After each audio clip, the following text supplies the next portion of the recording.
Hi friends, welcome to my channel A to Z Anu make smart. ఈరోజు police వర్గం విశిష్టత కథ.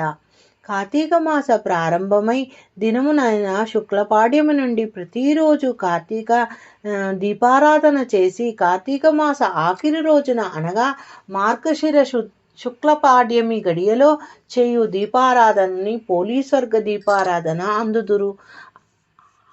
ఇందుకు సంబంధించిన ఇతిహాసం ఒకటి ఉన్నది. పూర్వము వారణాసి ప్రాంతంలోని విశాల నగరంలో రజకం అనబడే ఒక రజక సాకిలి స్త్రీ ఉండేది.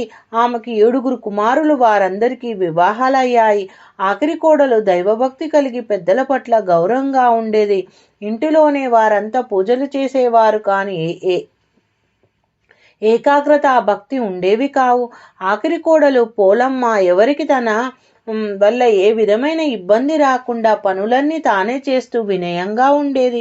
కార్తీక మాసం వచ్చిన నాటి నుండి అత్తాకోడలంతా నదీ స్నానానికి వెళ్ళేవారు. పోలమ్మకు మాత్రం పనులు అప్పచెప్పి ఇంటి వద్దే వదిలేశారు.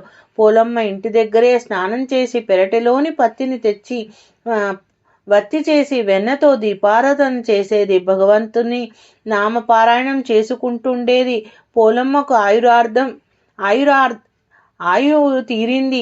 సునాయస మరణం కలిగింది. విష్ణుదూతలు విమానంలో వచ్చి పోలమ్మను విమానంలో ఎక్కించుకొని స్వర్గానికి తీసుకెళ్లి వెడుతున్నారు. నదీ స్నానం చేస్తున్న వారంతా చూసి పోలీస్ స్వర్గానికి వెళ్తుందని కేకలు వేశారు. ఆ కేకలు విన్న అత్తాకోడలు తమ అజ్ఞానానికి విచారించారు. శరీరంతో విష్ణు సౌజన్యం పొందడము పోలి చేసుకున్న సుకృత ఫలమని ప్రశంసించారు. ఆనాటి నుండి కార్తీక బహుళ అమావాస్య పోలీస్ వర్గానికి వెళ్ళిన రోజుగా ప్రశస్తమైంది.